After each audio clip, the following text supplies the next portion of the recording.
Hello, everyone. Good morning. This is Charulata Biswas, and welcome to my channel. Today, I will be reading a newspaper for you. So, let me first begin with what's making headlines in the Indian Express. So, the first headline is BJP ally TDP to EC. There are a lot of acronyms, by the way. Tell me all the full forms of all the acronyms: BJP, TDP, and EC. Define SIR. One more acronym. Define SIR scope, make clear there's no citizenship link. So, this is an ongoing um, tussle, not just between the opposition and EC, but how the Election Commission is conducting the SIR, which is the special intensive research. Basically, all the voters in Bihar, they are supposed to upload 11 documents, and those 11 documents include their IDs. So, obviously, when you're thinking about IDs, what exactly comes to your mind? The first thing that comes to your mind, Aadhaar card, right? That was not one of the 11 documents, right? So, ration card, Aadhaar card, they were not valid documents in order to prove that you are a resident of that state, which is Bihar. Now, obviously, TDP is telling Election Commission, and TDP is BJP's ally. So this is very important because alliance partner is telling the Bharatiya Janata Party to define the SIR scope, and that there's no citizenship link, which means what the opposition is alleging, and which is basically about. So what the opposition is alleging is about how this process is to exclude. It is not for you. Okay. So this process is to do the NRC, basically target a particular section of voters, and also to make sure that the number of voters decline in those areas where opposition is strong, right? So hey, that sort of, I mean, these are just allegations, right?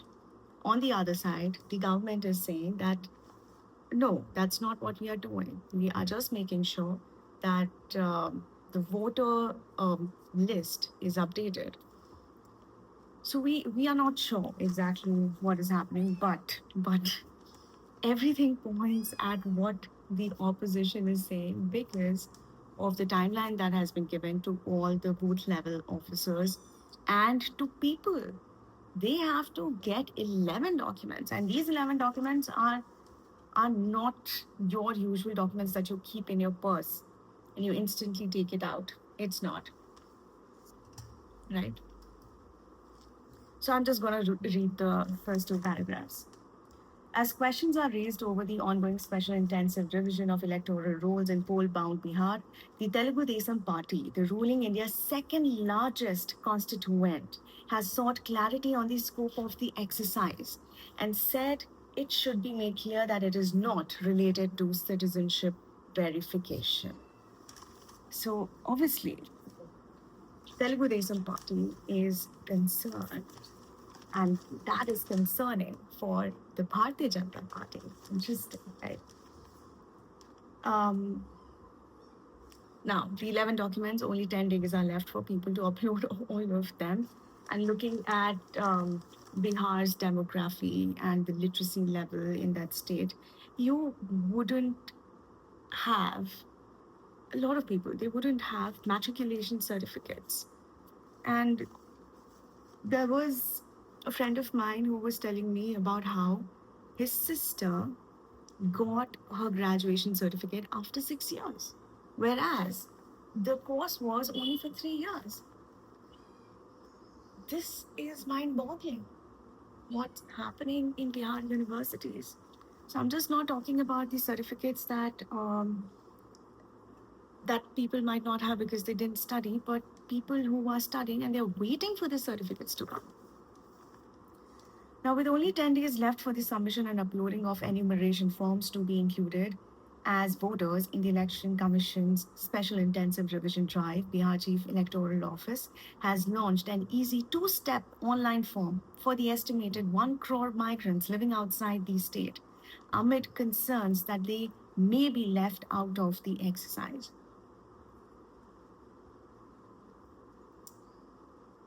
It says 1 crore migrants living outside the state. In 10 days, they have to make sure that these 1 crore migrants, they upload the form.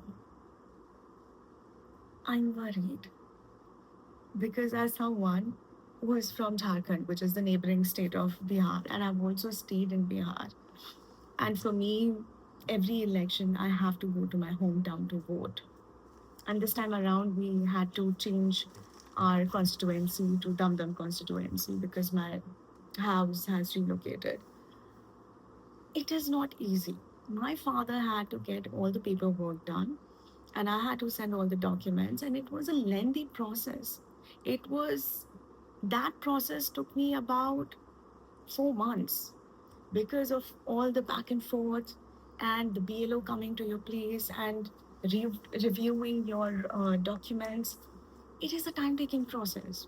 So, all I'm wondering is the kind of pressure that the BLOs are going through, that people are going through who are not in the city, but they are legit voters. What about them? Right? Anyway, this is the topmost national story and read about it. Read about why this really matters. It matters because many states are going to be going for polls next year. West Bengal, Mamata Banerjee has already alleged that something like this might also happen in Bengal. Um, so yeah, this.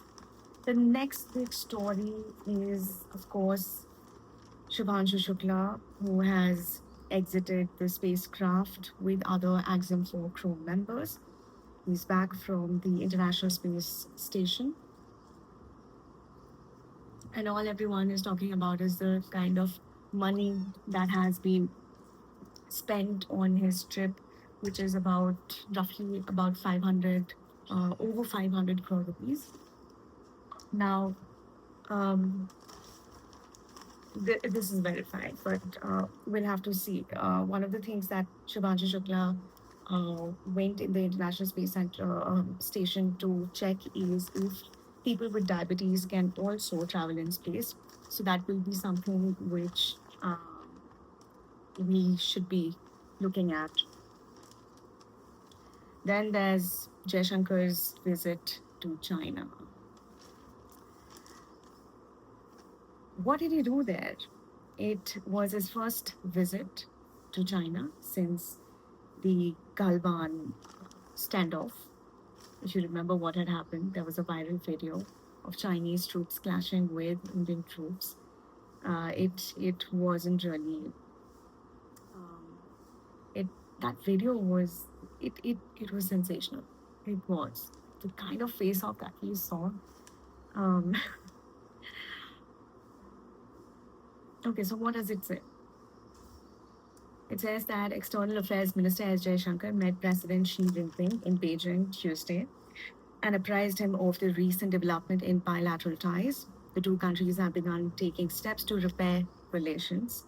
In a post on X after meeting Xi, Jaishankar, who is attending a gathering of foreign ministers of the Shanghai Cooperation Organization in Tianjin, said, um, called on President Xi Jinping this morning in Beijing, along with my fellow SCO foreign ministers, conveyed the greetings of President Draupadi Murmu and President Modi, Prime Minister Narendra Modi, I'm sorry about that, apprised President Xi of the recent development of our bilateral ties.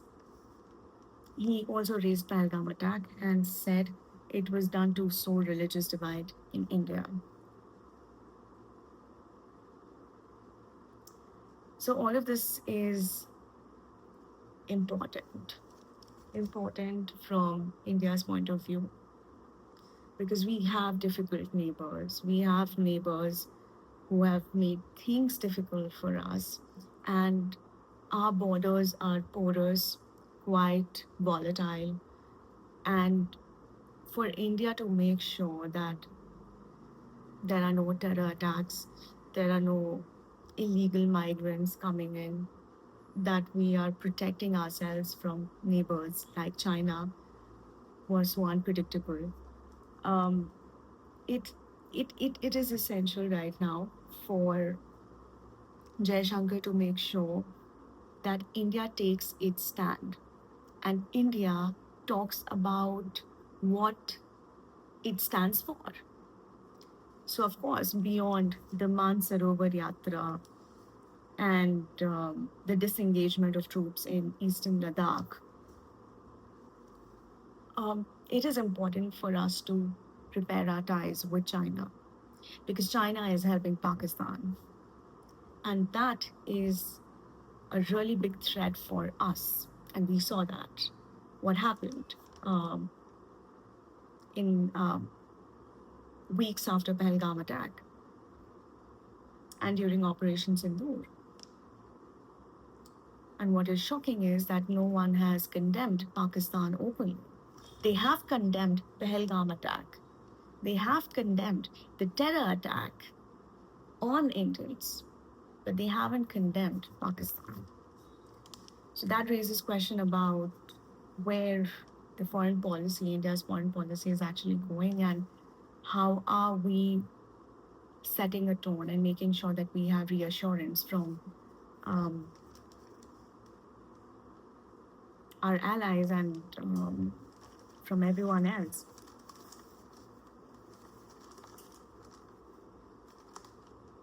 Um, so this is the front page. I'm just reading the front page, and there's so much, right? So one of the heartbreaking thing for me was to read about the 114-year-old marathoner Fauja Singh's death. I mean, look at us. I am 32 years old. I find it so difficult to just get out of the bed, hold the newspaper, make a cup of chai, and um, do my daily chores. But imagine 114 years old and you are running a marathon. You're believing in yourself. That itself is so inspiring. But unfortunately, he died after getting hit by an unidentified vehicle while crossing the road.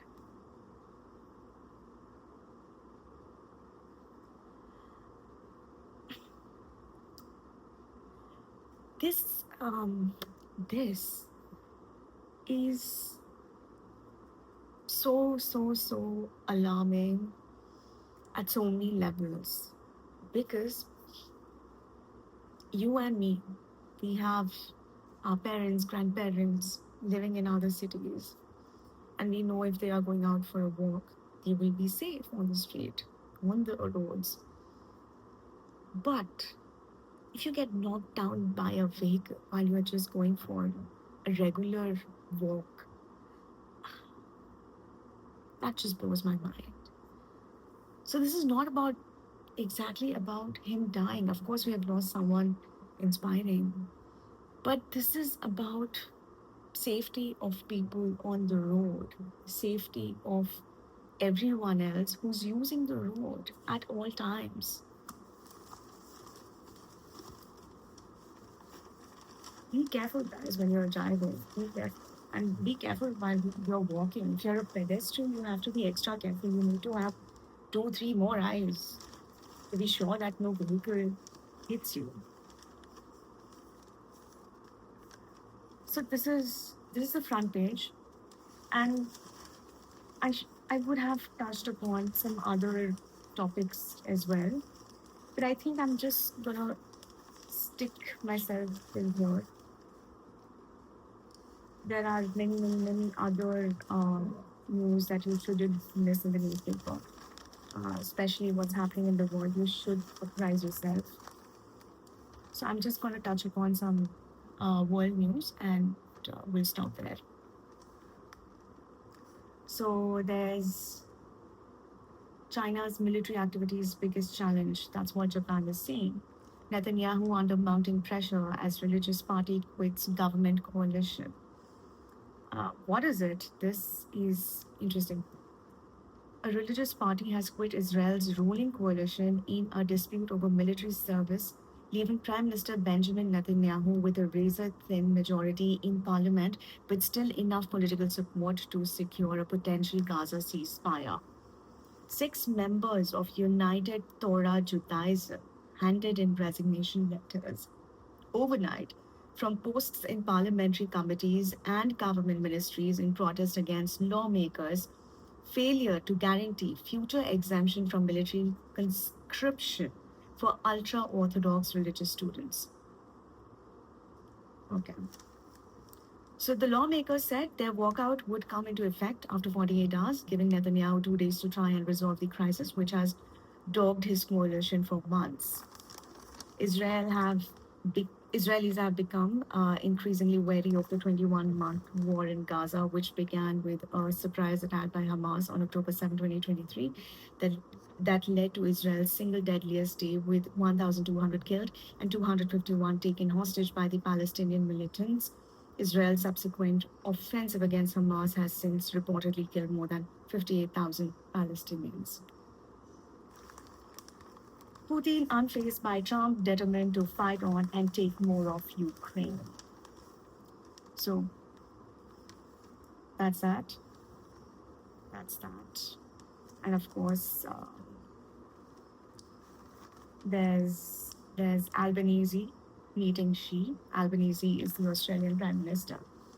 China and Australia will keep open dialogue and look for areas of cooperation despite strategic competition in the Indo-Pacific region.